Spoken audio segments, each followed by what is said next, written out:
rewind 1 hour. I was in a maths classroom dancing in front of Smurfs just before the lunch bell. And this scene is not what I expected this morning. So let me take you back to where it starts. I turned up as a supply teacher to the new school I'm going to be temping in for the rest of the year.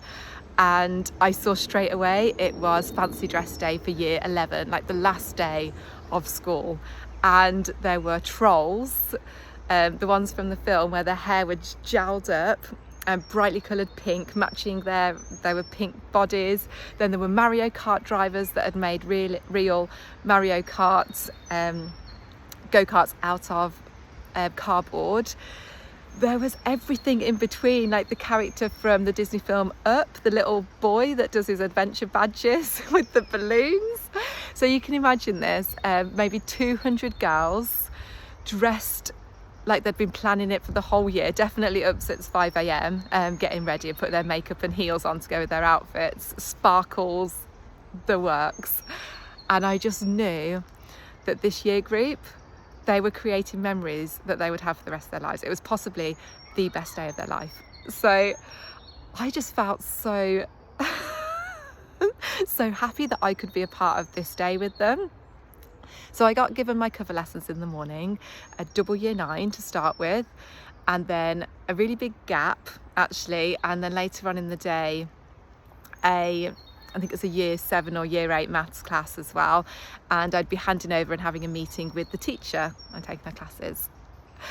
But then one of the maths teachers, she got caught on the motorway, the car broke down, and she was waiting for recovery. So I was asked last minute to step in to do cover, and that cover was with a year 11 class. And I was so excited that I was going to get time to spend with these girls that were going from class to class, doing things like, because I'd heard other teachers say what they'd done with the year 11s in the morning, like karaoke and just fun quizzes, things like that. So I walked into the room. The girls were so disappointed when they saw me because it's their very last maths lesson ever. Some of them were leaving the school. None of them were taking maths as A-level. So this was it, their last maths lesson. Their teacher was also their form tutor and they loved her. So they were left with me. And I had my smile and my energy, but they were still a bit unsure. They smiled back. And they said, "Oh, miss, are we going to play maths games?" And even when they said it, as a maths teacher, like 10 years ago, maths games sounded and it was exciting, but it just sounded dull to me today. So I said no. And then I asked them one question: do you expect to do any maths today? And all of them said no. And so I said, okay, so we all know, we're all on the same page here. I said, I have another idea of what we do today. We're going to have a dance class. And they lit up these girls that were, some of them in leg warmers, they had their sparkles, they had their bright colours. They were perfect audience for my high energy Zumba routines. So we got to work straight away. We pushed all the tables to the side of this maths classroom and turned the music up. Every single one of the girls in the class, some I could see as soon as we started dancing that they weren't dancers and they didn't particularly have great rhythm, but they all put their everything into dancing and they were following what I was doing. We were shouting at one point, and I remembered actually we need to be quieter because there are year 7s down the corridor that are trying to work. There were probably other students walking past the classroom and seeing in the window and wondering what the hell was going on. We carried on anyway. In between tracks, we needed more water. The girls helped by filling my water up as well. We'd already kicked off our shoes. I was wearing like this.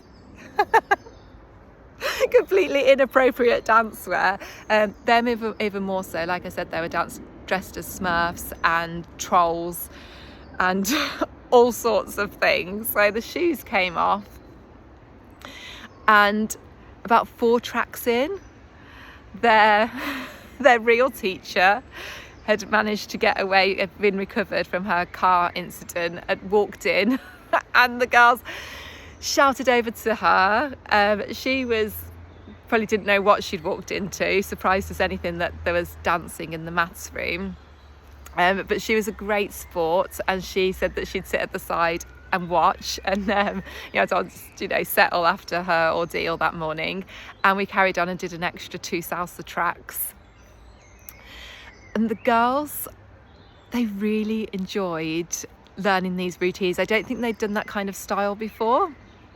And maybe at the end we'd gone from having about 16 dancers, maybe 16 to 20 dancers, and there were 8 hardcore at the end. You can imagine on a day like today where it's really sunny and the air conditioning unit, we just couldn't get that to work. And the windows were opening about this much because of health and safety, so the kids don't escape. And so we were all there, a bit sweaty in our outfits and uniforms and whatever else we were wearing, dancing Zumba. And I have to say, what will have already been possibly the best day of their life, I'm so pleased that I could be part of that and perhaps make it even better and memorable, because I will never know what impact I've had on those girls. But what I do know is that they'll remember this and they'll talk about this in rooms that I'm not in. I don't even know if they'll remember my name or I'll see them again. It's in my memory and I loved it.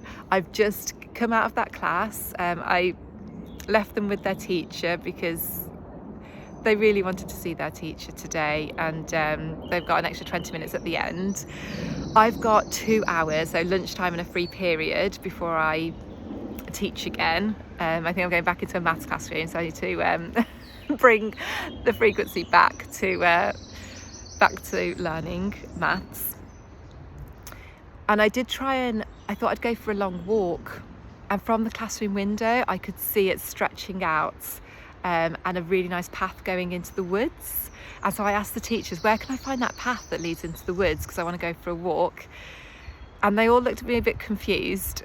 They said there's like a really small path by the car park. So I went straight out to find it, like trying to get my orientation of where I was in this upstairs classroom. I found that path, and what I could see from the classroom was all there was. So it was a path of about 10 meters, if that, and then it stopped at a gate, and then you had to have a fob to get out the gate. So the sixth formers would use that, and then they could get into kind of the town area. So instead then I walked the perimeter of the school. There's quite big sports playing fields, but even then the kids are sprawled over those areas and it's still surrounded by school buildings. And it's great because it's safe. The children aren't going anywhere. I found this little bit of woods, actually. We didn't even have this when I was at school. So I've gone through the weeds into this clearing, which is beautiful. I'll show you. Okay. And I'm just sitting here on a log. And then as I found it, I remembered that I was in a school, and places like this that are very rare to find that are tucked away from prying eyes of teachers, although the teachers know exactly where these places are, is where the naughty stuff happens. So I don't know, I feel like I'm waiting for a group of girls to come in and start smoking here, or I don't know what goes on in these woods. And actually it's so peaceful. I've really enjoyed my time sitting here. I'm going to go back and talk to some of the girls during their lunch break and watch the year 11s again have the absolute best day of their lives. I can see it in them, that the memories. I was not expecting to walk into this today. I was thinking it'd be just a normal day of supply, but when you lean into the day and you just cease opportunities, you can turn it into a dance floor, quite literally, and come away with your own memories of a lifetime. I'm so thankful for this opportunity today, and those girls who just stepped up with a stranger in a maths classroom that asked them to dance. I love them.